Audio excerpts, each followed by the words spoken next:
They dragged her to the jailhouse, but the widower stood and said, "She comes home with me." The dust kicked up in swirling clouds as the two men hauled her through the main street of Cedar Ridge, her worn boots scraping against the hard-packed earth. The sun hung low in the western sky, casting long shadows between the weathered buildings that lined the frontier town.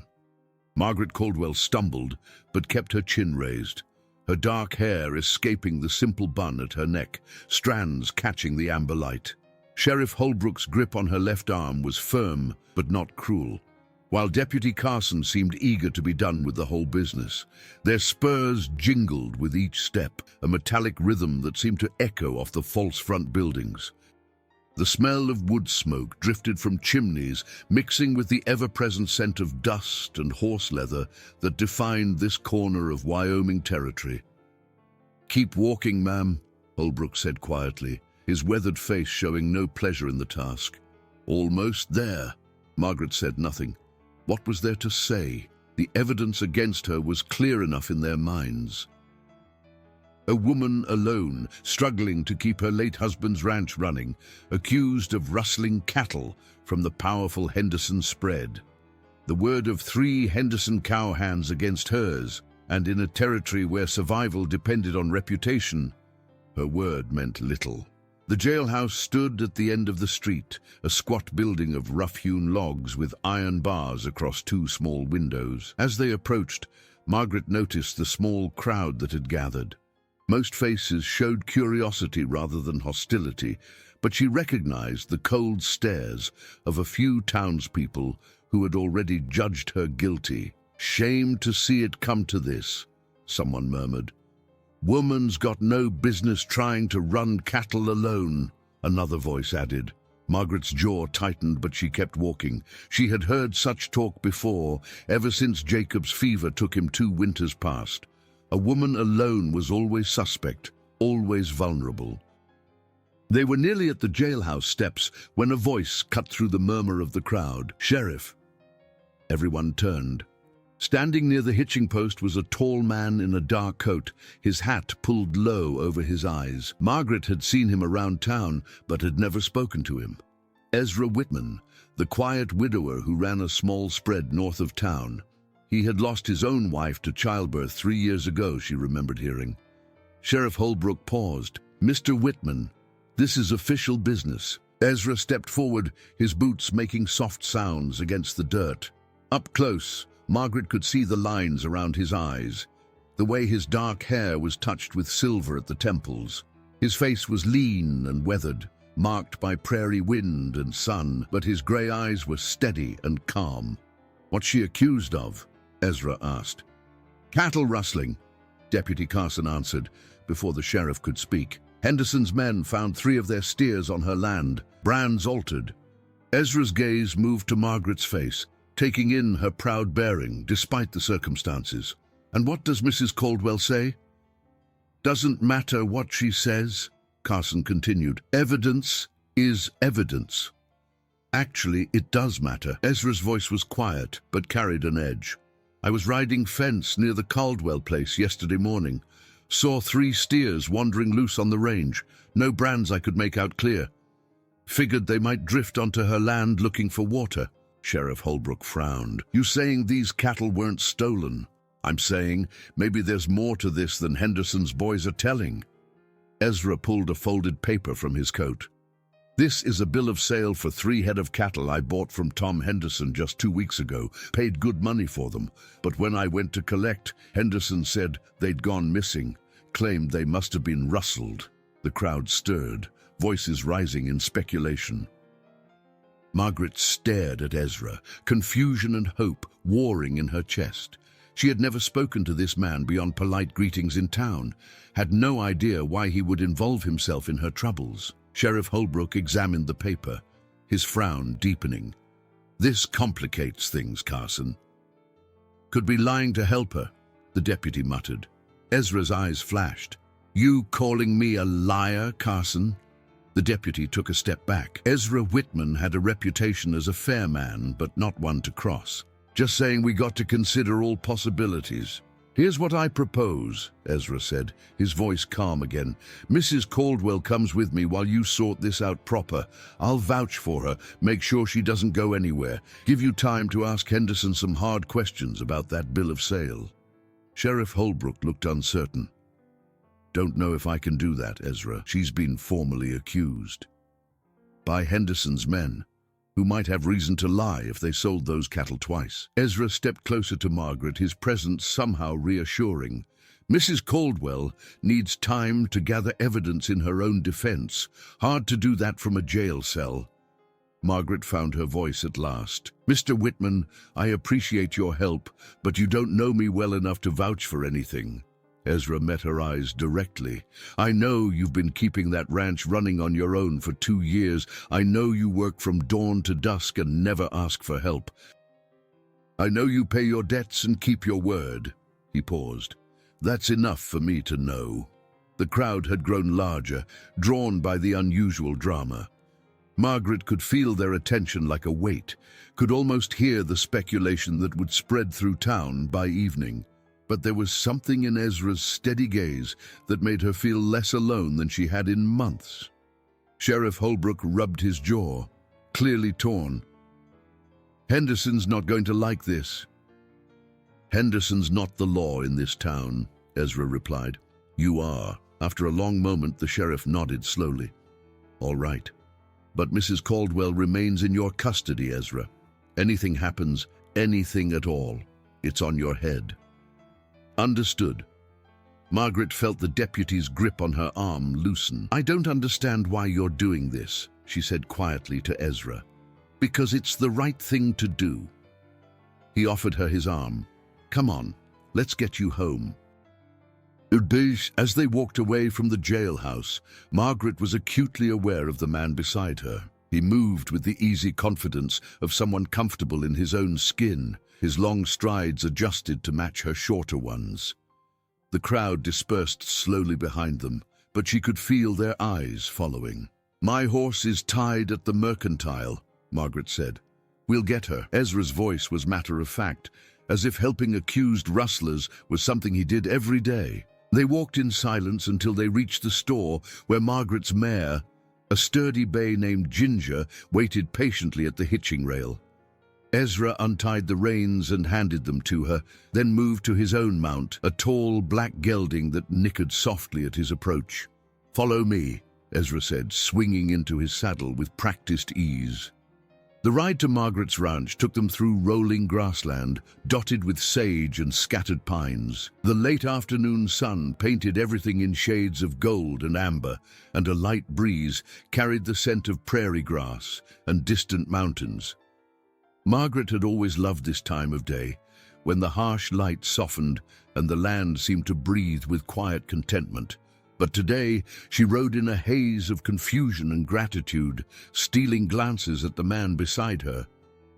Ezra Whitman sat his horse like he was born to it, his eyes scanning the horizon with the automatic vigilance of a man who had spent his life on the frontier. She wondered what had prompted him to step forward, to risk his reputation for a woman he barely knew. Her ranch came into view as they topped a low rise.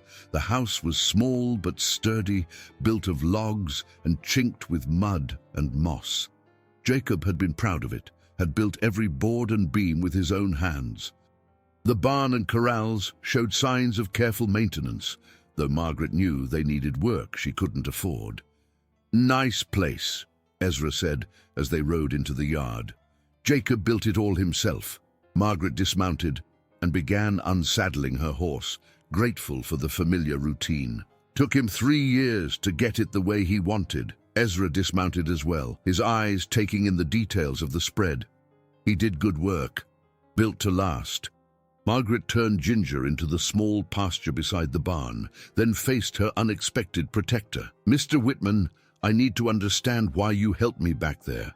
We're barely acquaintances." Ezra removed his hat, running a hand through his dark hair. "Maybe we should change that." He met her eyes. "And call me Ezra." "Margaret?" She studied his face, trying to read the thoughts behind those gray eyes. "That bill of sale you showed the sheriff, was it real?" A slight smile touched his mouth. Real as the sunrise. Henderson did sell me those cattle, and they did go missing. I just didn't expect to find them on your land with altered brands. So you think I'm innocent? I think Henderson's playing a deeper game than anyone realizes. Ezra settled his hat back on his head. Question is, why would he want you off your land? Margaret felt a chill despite the warm evening air. You think this is about more than cattle rustling? I think a woman alone, with a good piece of land and water rights, might be exactly what someone like Henderson would want to get his hands on. Ezra glanced toward the creek that ran behind the house, its water sparkling in the fading light. Your spread sits right between his range and the river. Mighty convenient for someone looking to expand. That is, the possibility had occurred to Margaret before, but she had pushed it away, not wanting to believe that anyone would go to such lengths for a small ranch. Now, hearing it spoken aloud by this quiet, steady man, it seemed all too plausible. What am I supposed to do? The words came out more vulnerable than she intended.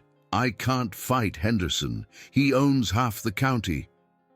You're not fighting him alone anymore. Ezra's voice was quiet but firm. I meant what I said to the sheriff.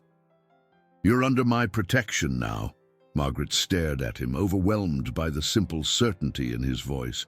You don't even know me. I know enough. He turned toward his horse.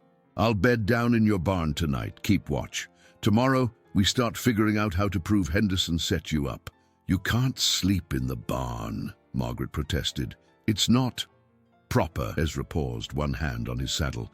Ma'am, proper went out the window when I vouched for you in front of half the town. Besides, someone needs to keep an eye on things. Henderson's not going to be happy about what happened today. Margaret wanted to argue, but she couldn't deny the comfort of knowing she wouldn't be alone. The past 2 years had taught her that the frontier was no place for a woman without protection, no matter how independent she tried to be. There's a spare room, she said finally. Jacob built it for when we had children. The words caught in her throat. It's small, but it's better than the barn. Ezra nodded. I appreciate that. As the sun sank below the horizon, painting the sky in shades of rose and purple, Margaret busied herself preparing supper while Ezra tended to both their horses. The simple domesticity of it felt strange after so long alone, but not unwelcome. When he knocked on the door, she invited him in with a mixture of nervousness and relief. The interior of the house was simple but comfortable. A stone fireplace dominated one wall, with a few chairs arranged around it. The kitchen occupied one corner, with a table for two near the window. Everything was neat and clean, showing Margaret's careful housekeeping despite her struggles. Smells good, Ezra said, hanging his hat on a peg by the door. Margaret ladled stew into 2 bowls, her hands not quite steady. It's just rabbit and vegetables, nothing fancy.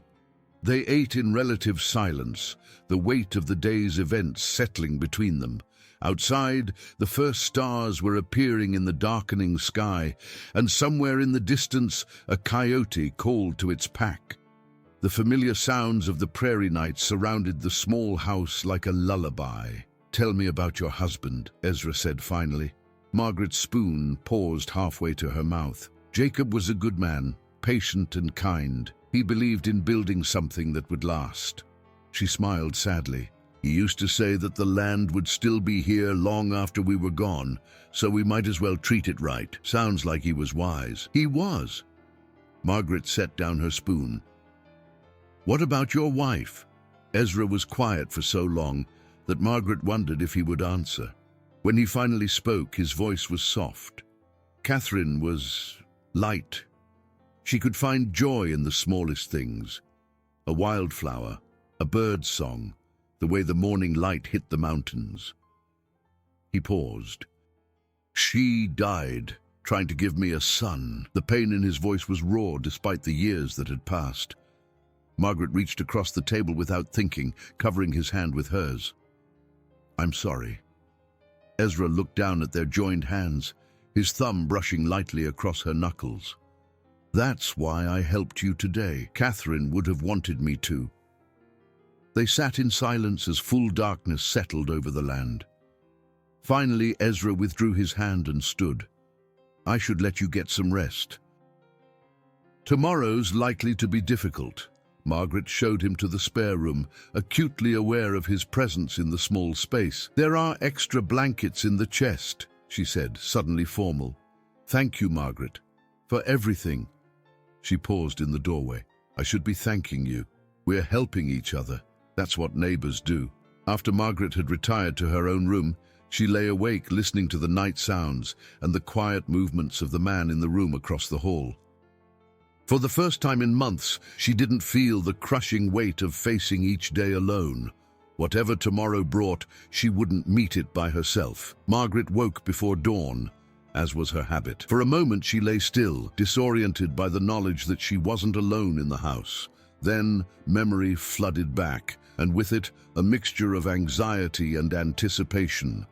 She dressed quickly in her work clothes, braided her hair, and went to start the coffee. Ezra was already up, she discovered. Through the kitchen window, she could see him in the barn, checking on the horses. He moved with the quiet efficiency of a man accustomed to early mornings and hard work. When he came in a few minutes later, his hair was damp from washing at the pump. "Morning," he said, accepting the cup of coffee she offered. "Sleep well?" "Well enough." Ezra settled into a chair at the table. "I've been thinking about our situation. We need to get ahead of whatever Henderson's planning." Margaret poured her own coffee and sat across from him. In the pale morning light, she could see the determination in his eyes. "What do you suggest?" "First, we ride over and take a look at those cattle. If the brands were altered, there might be evidence of the original marks. Second, we need to talk to people who might have seen Henderson's men in the area." "And if we can't prove anything?" Ezra met her gaze steadily.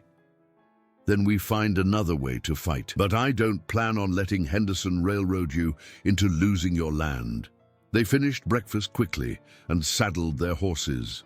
The morning air was crisp and clean, carrying the promise of another hot day. As they rode toward the pasture where the disputed cattle had been found, Margaret found herself studying her companion.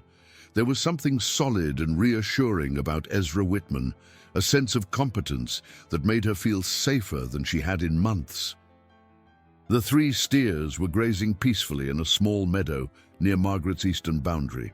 They looked up as the riders approached, then went back to cropping grass, unconcerned by human presence.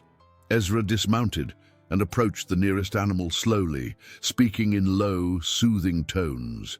The steer allowed him to get close enough to examine its brand, a modified H that had clearly been altered from its original form. "Look here," Ezra called Margaret over. "You can still see traces of the old brand underneath. Whoever did this wasn't very careful." Margaret squinted at the mark. Now that he pointed it out, she could see the faint lines of the original brand beneath the crude alteration. "So these really were Henderson's cattle originally." "Looks that way. But according to my bill of sale, they became mine 2 weeks ago." Ezra straightened, his face grim. "Someone's running a shell game with stolen cattle, and you're the fall guy." A chill ran down Margaret's spine. "What do we do now?" "We take this evidence to Sheriff Holbrook and demand he investigate properly." Ezra remounted his horse. "And we watch our backs.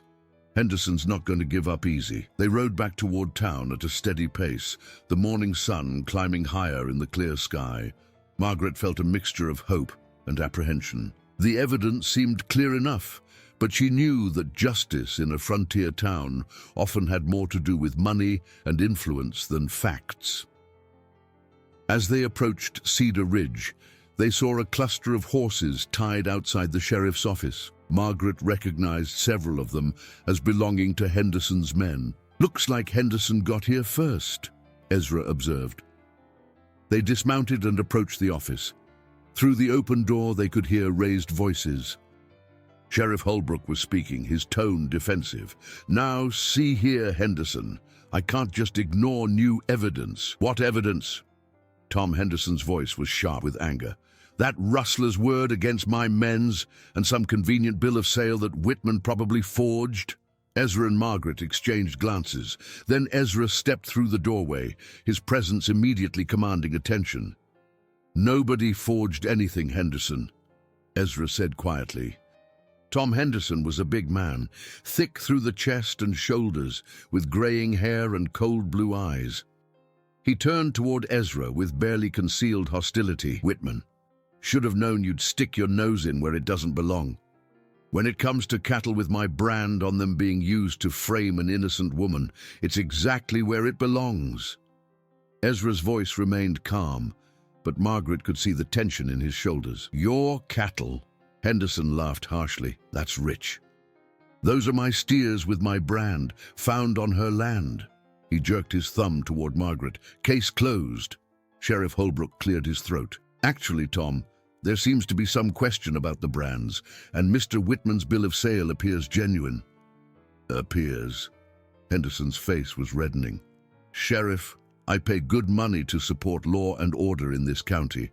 I expect results, not wild theories from a woman and her protector." The insinuation in Henderson's voice made Margaret's cheeks burn, but Ezra stepped forward before she could speak. "Careful, Henderson. You're talking about a respectable widow. Unless you've got something specific to say?" The two men faced each other in tense silence. Margaret could feel the potential for violence crackling in the air like summer lightning. Finally, Henderson stepped back. "I'm saying this whole business stinks. That woman's been trouble since her husband died, trying to run cattle she can't handle, letting strays wander all over creation." He fixed his cold gaze on Margaret. "Maybe it's time she realized she's in over her head. Is that a threat?" Ezra's voice had gone dangerously quiet. "It's friendly advice." Henderson settled his hat on his head. "Come on, boys, let's go." As Henderson and his men filed out of the office, the biggest of them, a scarred man with cruel eyes, bumped into Ezra deliberately. "Watch yourself, Whitman. Accidents happen out here." Ezra didn't move, didn't respond, just watched as the men mounted their horses and rode out of town. But Margaret noticed his hand resting casually near the gun at his hip. Sheriff Holbrook sank into his chair with a heavy sigh. "This is turning into a real mess." "It's simpler than Henderson wants it to seem," Ezra said. "Those cattle were sold to me, then stolen and used to frame Mrs. Caldwell. All you have to do is investigate properly, and cross Tom Henderson in the process." Holbrook shook his head. "You have any idea how much influence that man has in this county?" "I know what's right and what's wrong," Ezra replied. "Thought you did too." The sheriff's face flushed. "Don't lecture me about right and wrong, Whitman. I'm trying to keep the peace in this town. Sometimes keeping the peace means standing up to bullies." Ezra's voice softened slightly. "Look, Sheriff, we're not asking you to take sides. Just do your job. Investigate the evidence. If Henderson's innocent, it'll clear him. If not, I'll have the most powerful man in the county breathing down my neck." But Holbrook was wavering. Margaret could see it. "All right, I'll look into it, but quietly. And Mrs. Caldwell stays in your custody until this is resolved." "Agreed." As they left the sheriff's office, Margaret felt a mixture of relief and dread. The law was on their side, at least tentatively. But Henderson's parting words had sounded very much like a threat, and she knew the man had resources and ruthlessness that could make their lives very difficult. "He's going to come after us," she said as they mounted their horses. "Probably." Ezra checked his rifle in its saddle scabbard. "But he'll have to be careful about it. Too many people know about this business now. He can't just make us disappear without questions being asked." They rode back to Margaret's ranch in thoughtful silence. The sun was high now, baking the prairie in shimmering heat. Dust devils danced across the grassland, and hawks circled lazily overhead. It was the kind of day Margaret had once loved, when her biggest worry was getting the chores done before the heat became unbearable. Now every shadow seemed to hide potential danger. Every sound made her look over her shoulder. The weight of Ezra's gun and the watchful way he scanned the horizon told her she wasn't being paranoid. Back at the ranch, they worked together in companionable silence. Ezra mended a section of fence that had been bothering Margaret for weeks, while she tended to the chickens and gathered eggs.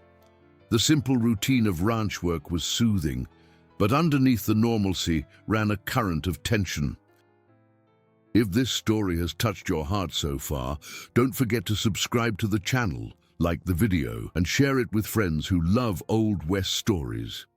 That evening, as they sat on the porch watching the sunset, Margaret finally voiced the question that had been troubling her all day. "Ezra, why are you really doing this? Don't tell me it's just because it's the right thing to do. Plenty of people in this world know the right thing to do and don't act on it." Ezra was quiet for a long moment, his eyes on the distant mountains. "I told you about my wife." "Yes. What I didn't tell you is how she died." His voice was soft, almost lost in the evening breeze.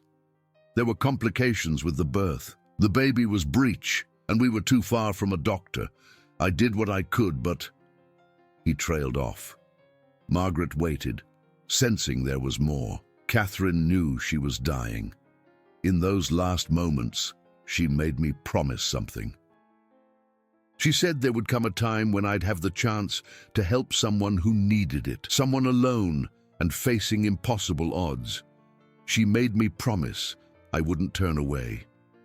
Margaret felt tears prick her eyes. "And you think I'm that person?" "I know you are." Ezra turned to look at her, his gray eyes serious.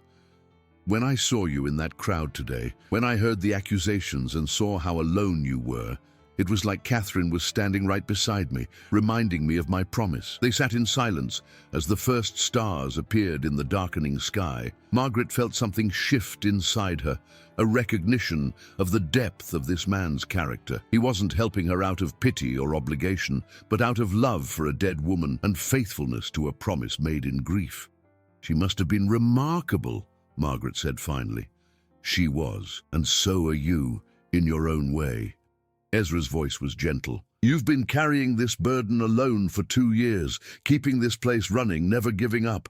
That takes a special kind of strength." "I didn't feel strong today. I felt terrified. Being scared doesn't make you weak. Being scared and doing what needs to be done anyway, that's what makes you brave." That night, Margaret slept better than she had in months.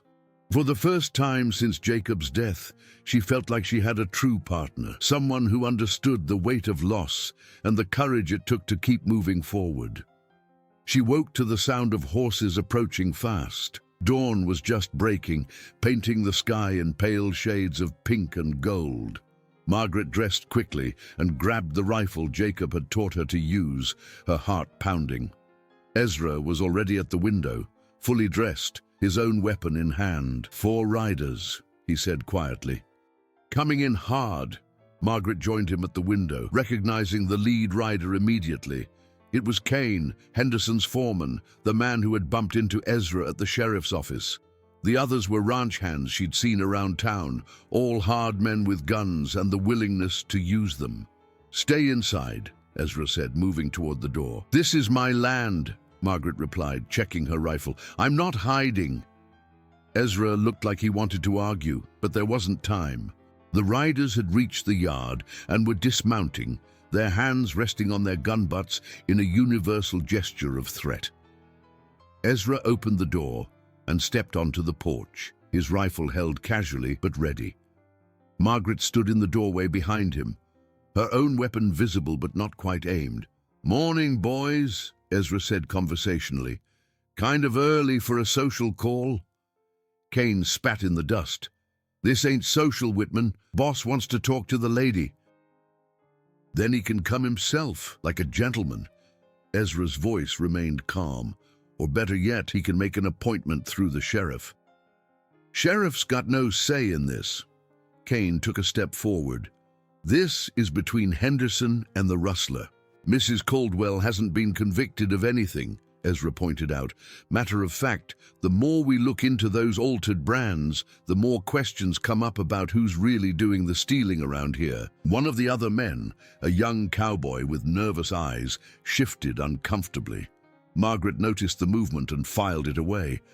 Not all of Henderson's men were comfortable with this business. "Here's how it's going to be," Kane continued, ignoring Ezra's words. "The lady comes with us for a talk with Mr. Henderson. Nothing bad's going to happen to her, just a conversation about how to resolve this misunderstanding.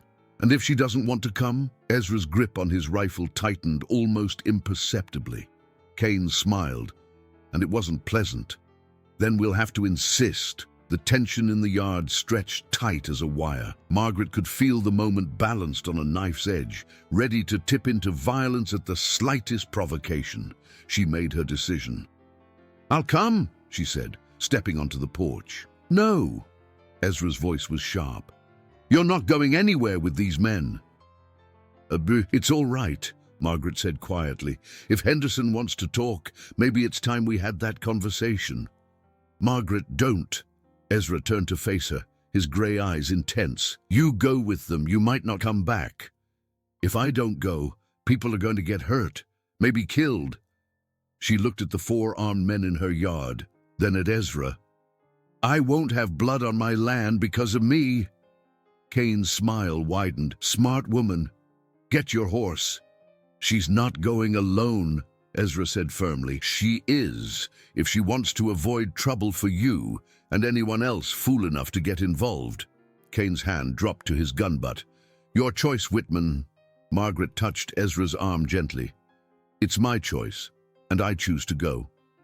She met his eyes, trying to convey her trust in his judgment and her gratitude for his protection. Keep the home fires burning. Ezra stared at her for a long moment, and she could see the war between his protective instincts and his respect for her right to make her own decisions. Finally, he nodded slightly. "I'll be along directly," he said quietly. Kane laughed. "No, you won't. You'll stay right here if you know what's good for you." As Margaret saddled Ginger, her hands were surprisingly steady. She had made her decision, and now she would see it through. Whatever Henderson wanted to say to her, she would listen, and then she would make her own choice about what came next. The ride to Henderson's ranch took them across rolling grassland and through a shallow creek lined with cottonwoods. Margaret had never been to the Henderson spread, but she had heard it described. A sprawling operation with a big house, extensive corrals, and bunkhouses for the many men Henderson employed. As they approached the main buildings, Margaret was struck by the contrast to her own small ranch. Everything here spoke of wealth and power, from the freshly painted buildings to the quality of the horses in the corrals. This was what success looked like in cattle country, and she understood suddenly why Henderson might want her small but well-positioned spread. They stopped in front of the main house, a 2-story structure with a wide porch and glass windows that must have cost a fortune to transport across the plains. Tom Henderson emerged as they dismounted, his expression unreadable. "Mrs. Caldwell, thank you for coming." His tone was polite, even friendly, but Margaret wasn't fooled. "Mr. Henderson, I understand you wanted to speak with me." "Indeed I do. Please come inside. We'll be more comfortable." Margaret hesitated, acutely aware that once she entered that house, she would be completely at Henderson's mercy. But she had come this far, and running now would solve nothing. The interior of the house was as impressive as the exterior, with fine furniture and carpets that spoke of Eastern money and refined taste. Henderson led her to a sitting room where coffee and cakes had been laid out, as if this were indeed a social call. "Please sit," Henderson said, gesturing to an upholstered chair. "Coffee? Thank you." Margaret accepted the cup, noting that her hand was steady despite the adrenaline coursing through her veins. Henderson settled across from her, every inch the gracious host. "I want to apologize for this morning's rather dramatic arrival. My men can be overzealous in their loyalty." "What do you want, Mr. Henderson?" "Direct. I like that in a woman." Henderson sipped his coffee. "I want to resolve this unfortunate misunderstanding about the cattle, and I want to help you with your obvious difficulties in running your late husband's ranch. I'm managing fine." "Are you? A woman alone, trying to handle work meant for several men? Surely you can see the impossibility of your situation?" Henderson leaned forward slightly. I'm prepared to make you a generous offer for your land. More than generous, actually. Enough to set you up comfortably in town, or even back east if you prefer. Margaret set down her coffee cup with deliberate care. My land is not for sale. Everything is for sale, Mrs. Caldwell. It's simply a matter of price. Henderson's smile didn't reach his eyes, or circumstances. The threat was subtle, but unmistakable. Margaret felt a chill despite the warm room. Are you threatening me, Mr. Henderson? Threatening? Certainly not.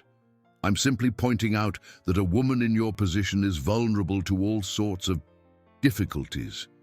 Accusations of cattle rustling, for instance. Problems with loans at the bank. Trouble finding men willing to work for a woman of questionable reputation. Margaret stood, her spine straight with anger. I think this conversation is over. Sit down, Mrs. Caldwell. Henderson's voice had lost its veneer of politeness. We're not finished. Yes, we are. Margaret moved toward the door, but Henderson's voice stopped her. Your friend Whitman can't protect you forever. Accidents happen on the frontier. Storms, floods, fires. Sometimes people just disappear. Margaret turned back to face him, her heart pounding but her voice steady. If anything happens to me or to Ezra, people will know where to look first. Henderson laughed. Will they? A woman accused of rustling, consorting with a man not her husband? How many people in town are going to miss either of you? The cruel truth of his words hit Margaret like a physical blow. Henderson was right. In a frontier community where respectability mattered more than almost anything else, her association with Ezra had already damaged her reputation. If they both disappeared, most people would probably assume they had run off together rather than face the consequences of their alleged crimes. But Margaret had not survived 2 years alone on a failing ranch by giving in to fear. She lifted her chin and met Henderson's cold gaze directly. You're wrong about one thing, Mr. Henderson. I'm not alone anymore. And Ezra Whitman is not the kind of man who gives up easily. With that, she walked to the door, half expecting to be stopped. But Henderson made no move to prevent her leaving. As she reached for the door handle, his voice followed her. Think about my offer, Mrs. Caldwell. It won't remain open indefinitely. Margaret didn't reply. She walked out of the house with as much dignity as she could muster, acutely aware of Kane and his men watching her every move. They escorted her back to her horse without speaking, their silence more ominous than any threat. The ride back to her ranch seemed to take forever. The sun was high now, beating down mercilessly on the prairie, and Margaret felt sweat trickling down her back beneath her cotton dress. But the heat was nothing compared to the cold fear that had settled in her chest.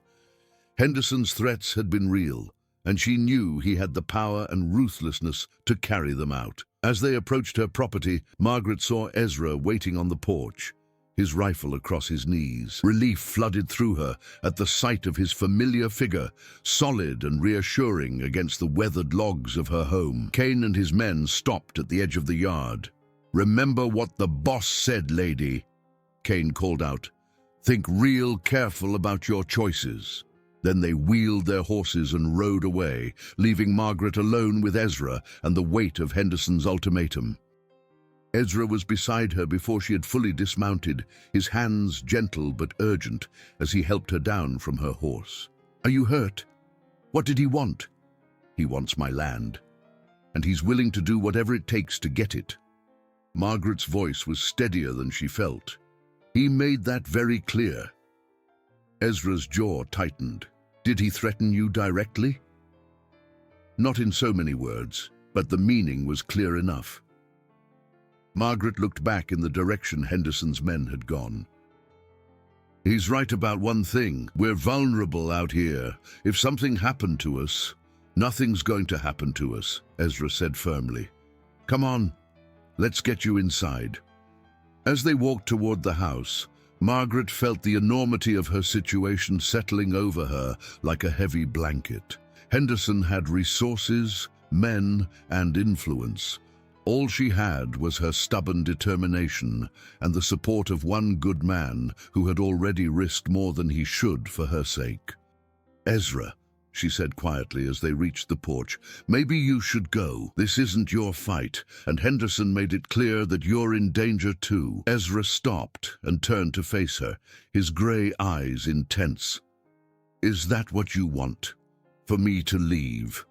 Margaret looked at this man who had stepped into her life at its darkest moment, who had stood between her and a jail cell, who had listened to her fears and treated her with more respect than she had received from anyone in months.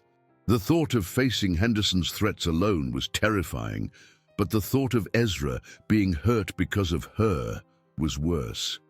"I want you to be safe," she said finally. "Then you want the impossible," Ezra replied. "Because I'm not leaving you to face this alone. Whatever happens, we face it together." That evening, as they shared another simple meal, Margaret found herself studying Ezra's face in the lamplight. There was something different about him tonight, a restlessness that spoke of decisions being made and plans being formed. "What are you thinking?" she asked. Ezra set down his fork and met her eyes across the small table. "I'm thinking Henderson made a mistake today. He showed his hand too early." "What do you mean?" "He's desperate. If he had time and legal options, he wouldn't have resorted to threats. Something's pushing him to move fast." Ezra leaned back in his chair. "Question is, what?" Margaret considered this.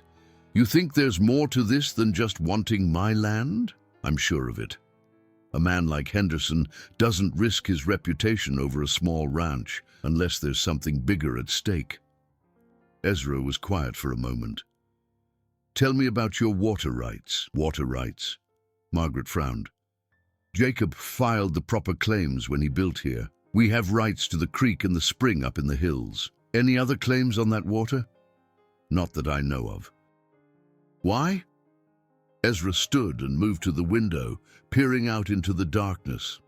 "Because water's getting scarce, and Henderson's operation keeps growing. If he could control your water, he could squeeze out every small rancher between here and the river." The implications of what he was suggesting hit Margaret like a physical blow. "You think he's planning to drive out everyone who depends on water from this creek?" "I think Tom Henderson sees an opportunity to control this entire valley, and your ranch is the key piece he needs." Ezra turned back to her. "Which means he's not going to give up. Then what do? We go on the offensive. Stop reacting to his moves and start making some of our own." There was determination in Ezra's voice, but also something that might have been excitement. "Tomorrow, we ride to the territorial capital, file a complaint with the federal marshal about Henderson's intimidation tactics." Margaret stared at him. "That's a 3-day ride each way. And even if the marshal listens to us, what can he do?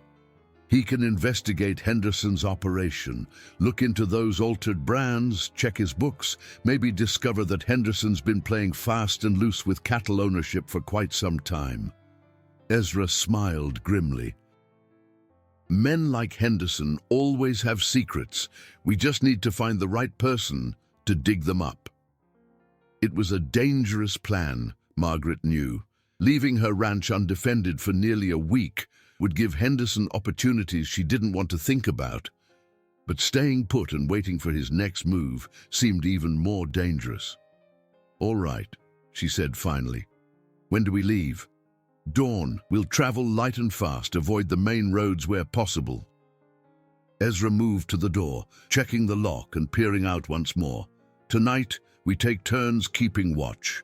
I don't trust Henderson to wait until morning for his next move." They divided the night into shifts, with Ezra taking the first watch while Margaret tried to sleep. But rest eluded her. Every sound outside made her heart race. Every creak of the old house set her nerves on edge. When Ezra woke her for her turn at guard duty, she felt as if she had barely closed her eyes. The hours before dawn passed slowly. Margaret sat by the kitchen window with Jacob's rifle across her lap, watching the darkness and thinking about the strange turns her life had taken. A week ago, Her biggest worry had been whether she could afford to hire help for the autumn roundup. Now she was preparing to flee her home and seek federal protection from a man who seemed determined to destroy her. But she wasn't facing it alone. The realization brought her a measure of comfort despite her fears. Somewhere in this dangerous game, she had found an ally, perhaps even something more. The thought of Ezra sleeping in the next room, ready to risk everything for her safety, filled her with a warmth she hadn't felt since Jacob's death. As the first hint of grey appeared on the eastern horizon, Margaret woke Ezra.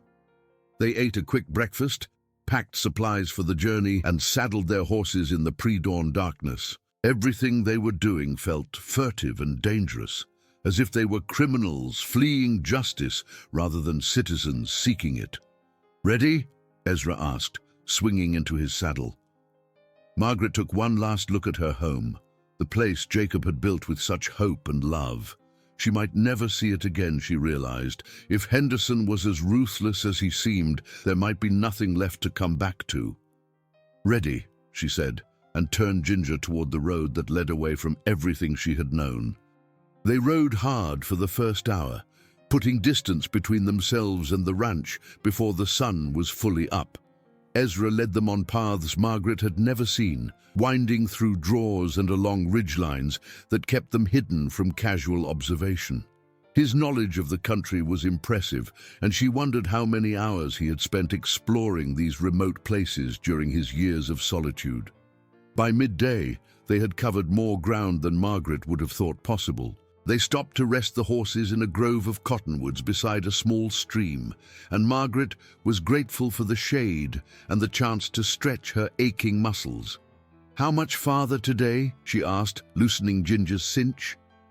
"Another 20 miles, maybe 25. We'll camp tonight in the hills, be in Cheyenne by tomorrow evening." Ezra studied her face with concern. "You holding up all right?" "I'm fine." Margaret managed a smile. "Jacob and I used to take long rides when we were first married. I'd forgotten how much I enjoyed being out in the country." "Even under these circumstances?" Margaret considered the question seriously. "Even under these circumstances, there's something to be said for taking action instead of just waiting for disaster to strike." They remounted and continued their journey, the landscape gradually changing as they climbed into the foothills. The air grew cooler and thinner, scented with pine and the clean smell of mountain streams. Despite the danger that drove them, Margaret found herself appreciating the beauty of the country they traveled through. As evening approached, Ezra led them to a sheltered hollow surrounded by tall pines. A small spring provided fresh water, and the trees offered concealment from prying eyes. It was an ideal campsite, clearly chosen by someone who understood the importance of staying hidden. "You've been here before," Margaret observed as they unsaddled their horses. "A few times. After Catherine died, I used to come up here when I needed to think." Ezra gathered wood for a fire, his movements efficient and practiced. "Seemed like the only place where I could find any peace." They built a small fire as darkness settled over the mountains. The flames provided warmth and comfort, though both of them were careful to keep the light shielded. In country like this, a fire could be seen for miles. "Tell me about your life before Jacob," Ezra said, as they shared a meal of cold biscuits and jerky. Margaret smiled at the unexpected question. "There wasn't much before Jacob. My parents died when I was 16, left me with relatives in Missouri who made it clear I was a burden." She poked at the fire with a stick, sending sparks dancing into the darkness. "Jacob was a friend of my uncle's. He offered to marry me and take me west, give me a chance at a new life. Was it what you wanted?" "It was better than anything I had." Margaret's smile grew warmer. "Jacob was patient with me, kind. He never made me feel like I owed him anything for rescuing me. We grew to love each other in our way." Ezra nodded, understanding the distinction. "Catherine and I were childhood sweethearts. Everyone always said we'd marry someday, and we did. Sometimes I wonder if we ever really chose each other, or if we just followed the path that was expected. Does it matter?" If you were happy? I suppose not. Ezra stared into the fire, his thoughts clearly far away. But I've learned that there's more than one kind of love. The comfortable kind that grows slowly and the kind that hits you like lightning. Margaret felt her cheeks warm, though she couldn't be sure if it was from the fire or from the intensity in Ezra's voice. Which kind did you have with Catherine? The first kind, the safe kind. He looked up at her, his eyes reflecting the firelight. What about you and Jacob? The same, I think. We were partners, companions. He took care of me, and I tried to make him happy. Margaret hesitated, then decided to be honest. I never felt the lightning you talked about. Not until... She trailed off, suddenly aware of how her words might sound. But Ezra was watching her with an expression that made her heart beat faster. Not until when? He asked quietly. Not until a stranger stepped out of a crowd and said I was coming home with him. The silence that followed was charged with possibility. Margaret could hear her own heartbeat, could see the rise and fall of Ezra's chest as his breathing quickened. The space between them seemed to shrink, though neither had moved. Margaret, Ezra said, his voice rough with emotion. Before she could respond, the sharp crack of a breaking branch echoed through the trees. Both of them froze, instantly alert. Ezra's hand moved to his gun, while Margaret reached for the rifle beside her. Could be an animal, she whispered. Could be. But Ezra's tone suggested he didn't believe it. He stood slowly, scanning the darkness beyond their small circle of firelight. Stay close to me. Another sound, softer this time, but definitely made by something moving through the underbrush. Ezra kicked dirt over their fire, plunging them into darkness. Margaret's eyes struggled to adjust, her heart hammering against her ribs. There, Ezra breathed, pointing toward a gap between the trees. Margaret squinted in the direction he indicated and saw it, a brief glint of metal catching starlight. Someone was out there, someone with a weapon, watching them from the shadows. How many? She whispered. Can't tell. At least two. Ezra's voice was barely audible. We need to move, now.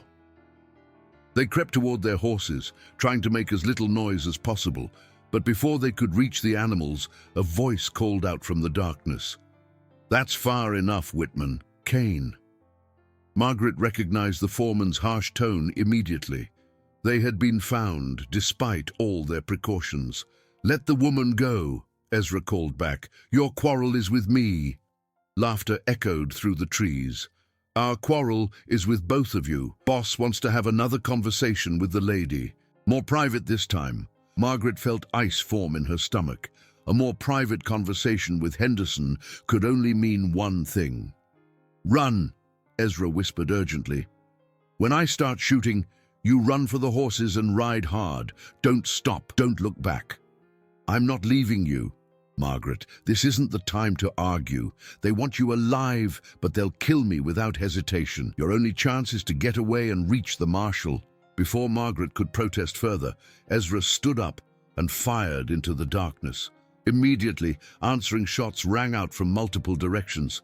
Margaret realized with sick certainty that they were surrounded. Go! Ezra shouted, returning fire rapidly. Margaret ran toward the horses, branches tearing at her clothes and face. Behind her the gunfight continued, muzzle flashes lighting the darkness like deadly fireflies. She reached Ginger and swung into the saddle without bothering with the cinch, wheeling the mare toward the narrow trail that led deeper into the mountains. A figure stepped out of the trees directly in front of her, rifle raised. Without thinking, Margaret spurred Ginger forward, and the mare responded with a burst of speed that carried them past the man before he could fire. A shot rang out behind her, but by then she was into the trees and climbing fast. She rode blindly through the darkness, trusting Ginger's sure feet and mountain-bred instincts to find safe passage. Behind her, the gunfire continued for several more minutes, then stopped abruptly. The silence that followed was more terrifying than the shooting had been. Margaret kept riding, tears streaming down her face. Ezra had sacrificed himself to give her a chance to escape, and she couldn't even be sure he was still alive. The thought of losing him, just when she had begun to understand her feelings, was almost unbearable. But she couldn't help him by getting captured. Her only hope was to reach Cheyenne and bring back help, if it wasn't already too late. Dawn found Margaret deep in the mountains, following a game trail that seemed to lead generally eastward. She was exhausted, hungry, and desperately worried about Ezra. But she kept moving. Stopping now would dishonor his sacrifice.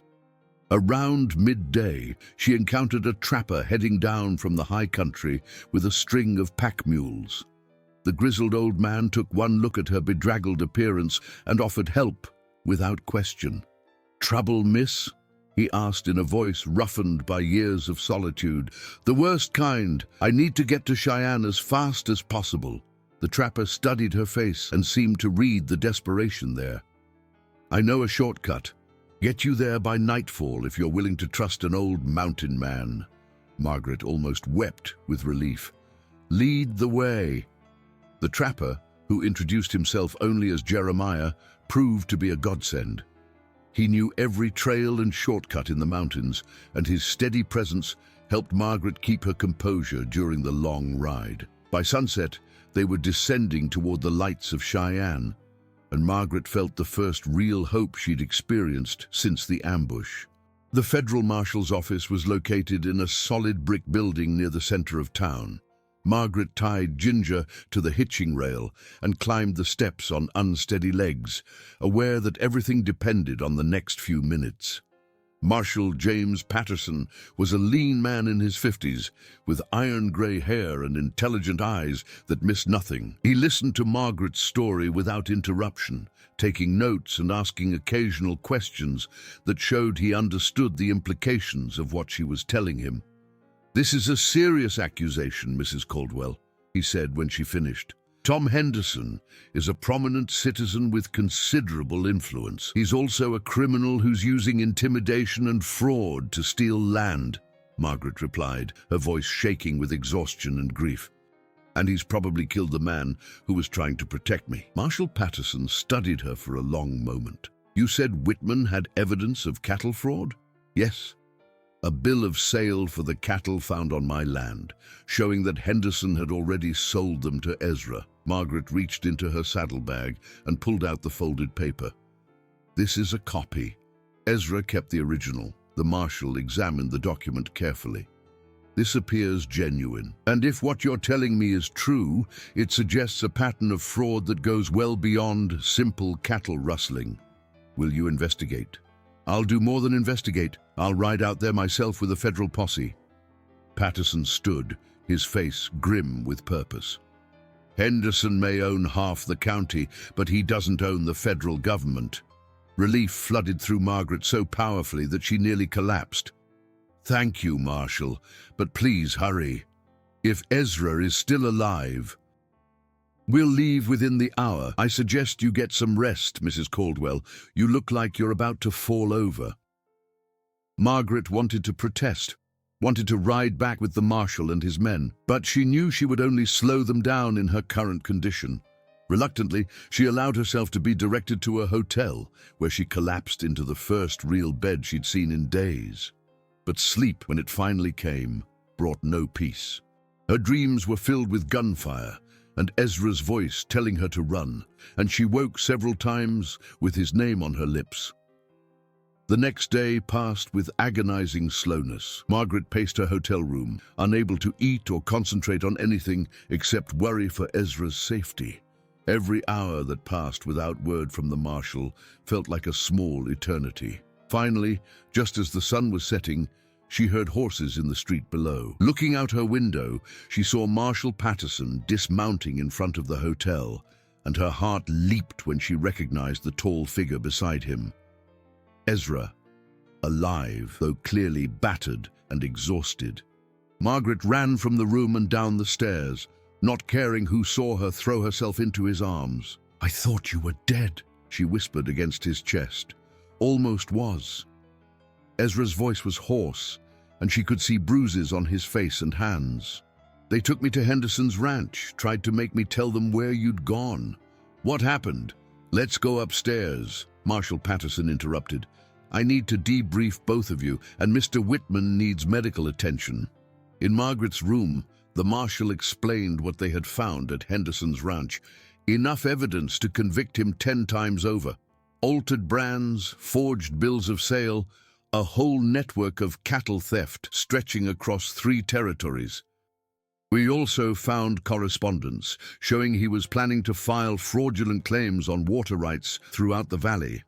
Margaret sank into a chair, overwhelmed by the sudden reversal of their fortunes. It's really over. The legal part is over. Henderson and 6 of his men are on their way to federal prison. The others scattered when they realized which way the wind was blowing. The marshal gathered his papers. Your land is safe, Mrs. Caldwell. You can go home whenever you're ready. After the marshal left, Margaret and Ezra sat in comfortable silence, simply grateful to be alive and together. Ezra's injuries were painful but not serious, and the hotel doctor had cleaned and bandaged the worst of them. I need to ask you something, Ezra said finally. Anything. Back there by the fire before Kane showed up, you were about to say something. Margaret felt her cheeks warm. I was about to say that I never felt lightning until I met you. Ezra reached for her hand, his fingers intertwining with hers. Margaret, I know this is all happening fast, and maybe it's too soon after everything we've been through. It's not too soon. Margaret's voice was soft but certain. Life's too short and too uncertain to waste time pretending we don't feel what we feel. Ezra studied her face in the lamplight. What are we feeling? Love, Margaret said simply. The lightning kind.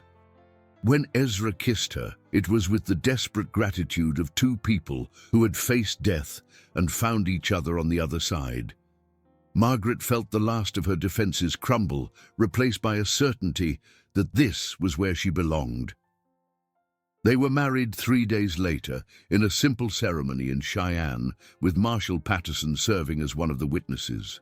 Margaret wore her best dress, the blue cotton one that brought out her eyes, and Ezra had managed to find a proper suit despite his injuries. The ride back to Margaret's ranch was leisurely and joyful, so different from their desperate flight just days earlier. The country looked the same, but everything felt transformed by the knowledge that they were facing the future together. What do you think? Margaret asked as they topped the rise and saw her small house nestled in its valley. Can you be happy in such a simple place? Ezra drew rein and looked down at the ranch that would now be their home. The house was still small, the corrals still needed work, and the challenges of frontier life hadn't disappeared. But Margaret was beside him, her hand warm in his, and the future stretched ahead filled with possibility. I think, he said, leaning over to kiss his wife, that home is wherever you are. As they rode into their yard, Margaret noticed that someone had been taking care of the place in their absence. The horses had been fed and watered, the chickens tended, and there was even smoke rising from the chimney. Jeremiah, Ezra explained, seeing her puzzled look, asked him to keep an eye on things while we were gone. Figured we might be coming back together. Margaret smiled at her husband's confidence, though she supposed it had been well-founded. Some things were simply meant to be, and their love was one of them. That evening, as they sat on their porch watching the sunset paint the sky in shades of rose and gold, Margaret reflected on the strange journey that had brought them together. A week ago, she had been a woman alone, facing an uncertain future with no one to depend on but herself. Now she was part of something larger, stronger, and infinitely more hopeful. No regrets? Ezra asked, as if reading her thoughts. Only one. Margaret leaned against his shoulder, contentment settling over her like a warm blanket. I wish it hadn't taken so long to find each other. We found each other when we needed to, Ezra replied. Catherine used to say that everything happens in its own time, for its own reasons. I think she would have liked you. I think she would have approved of you keeping your promise to her." Ezra tightened his arm around his wife, marveling at the twists of fate that had brought them to this moment. He had kept his promise to Catherine, had helped someone who needed it desperately, but in the process he had found something he hadn't even known he was looking for: a second chance at love, a new beginning, a reason to believe in tomorrow. As the stars began to appear in the darkening sky, Margaret and Ezra made plans for their future. There would be challenges ahead, as there always were on the frontier. But they would face them together, and that made all the difference. The small ranch in the valley would grow and prosper under their joint care. Children would play in the yard, where threats had once echoed, and the love that had sparked between them in their darkest hour would prove to be the lightning that illuminated all their days to come. Years later, when Margaret was an old woman surrounded by grandchildren, she would still remember that moment when Ezra had stepped forward in the crowd and declared she was coming home with him. It had been the beginning of everything: adventure, danger, love, and a happiness she had never dared to dream of. Sometimes the most important words are the simplest ones, spoken at exactly the right moment by exactly the right person. They had dragged her to the jailhouse, but a widower had stood and said she was coming home with him, and in the end, that had made all the difference in the world. Our stories here at the channel are entirely fictional, created to inspire and entertain, and are not intended to offend anyone. If this tale of love and courage in the Old West has touched your heart, please subscribe to our channel, give this video a like, leave a comment sharing your thoughts, and share it with friends and family who appreciate stories of the frontier. Thank you so much for watching, and we'll see you in the next adventure.